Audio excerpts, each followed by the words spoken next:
স্বাগত আইবিএন নিউজে। গাজায় চলছে এক নাজুক যুদ্ধবিরতি।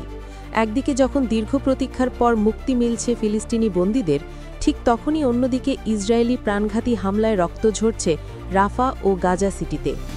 চুক্তি অনুযায়ী বন্দী বিনিময় চললেও গাজার সরকারি মিডিয়া অফিস বলছে ইসরায়েল এই যুদ্ধবিরতি লঙ্ঘন করেছে ১২৫ বারেরও বেশি। আজকের গভীর বিশ্লেষণে আমরা দেখব এই ভঙ্গুর যুদ্ধবিরতির আড়ালে ঠিক কী ঘটছে। সোমবার ৩ নভেম্বর সন্ধ্যা হামাসের সঙ্গে করা যুদ্ধবিরতি চুক্তির অংশ হিসাবে ইসরায়েল ৫ জন ফিলিস্তিনি বন্দীকে মুক্তি দেয়। মুক্তি পাওয়ার পরপরই তাদের চিকিৎসা পরীক্ষার জন্য দেইর আল বালার আল আকসা হাসপাতালে নিয়ে যাওয়া হয়। আল জাজিরা রিপোর্ট অনুযায়ী যুদ্ধবিরতির পর এই প্রথম ইসরায়েল অজ্ঞাত পরিচয় ফিলিস্তিনি বন্দীদের মুক্তি দিল। হাসপাতালের বাইরে তখন স্বজনদের ভিড়।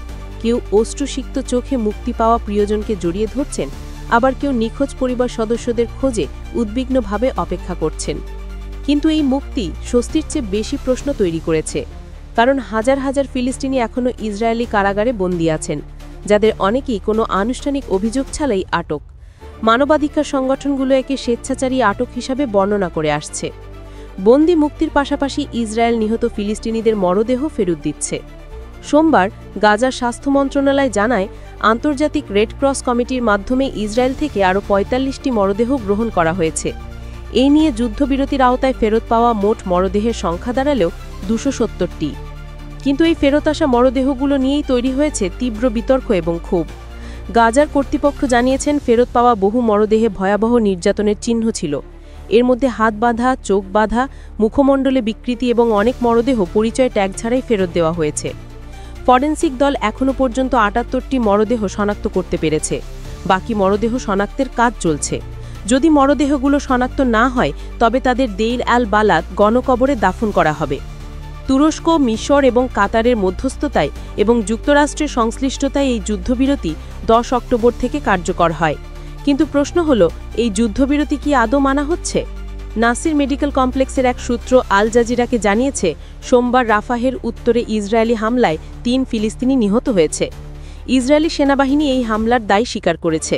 তাদের দাবি, ওই ব্যক্তিরা ইয়েলো লাইন অতিক্রম করে ইসরায়েল নিয়ন্ত্রিত এলাকায় প্রবেশ করেছিল, যা তারা যুদ্ধবিরতির লঙ্ঘন বলে মনে করছে।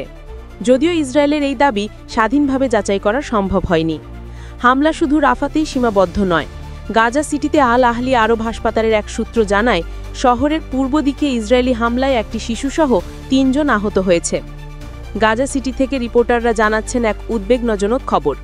ইসরায়েল আংশিক ধ্বংসাবশেষ ভবনগুলোতে নজরদারির জন্য কোয়াড্রাকপ্টার ড্রোন ব্যবহার করছে এবং সেগুলো থেকে গ্রেনেড ফেলছে। গাজার কর্তৃপক্ষ এগুলোকে যুদ্ধবিরতির সুস্পষ্ট লঙ্ঘন হিসেবে বর্ণনা করছে। গাজার সরকারি গণমাধ্যম অফিস বলেছে, যুদ্ধবিরতি কার্যকর হওয়ার পর থেকে ইসরায়েল এ পর্যন্ত ১২৫টিরও বেশি লঙ্ঘন করেছে। তারা হুঁশিয়ারি দিয়েছে, এসব হামলা অব্যাহত থাকলে পূর্ণাঙ্গ যুদ্ধ আবার শুরু হওয়ার ঝুঁকি তৈরি হচ্ছে। একদিকে বন্দী ও মরদেহ বিনিময়, অন্যদিকে বিক্ষিপ্ত হামলা আর প্রাণহানি। গাজার পরিস্থিতি এক জটিল সমীকরণে আটকে আছে।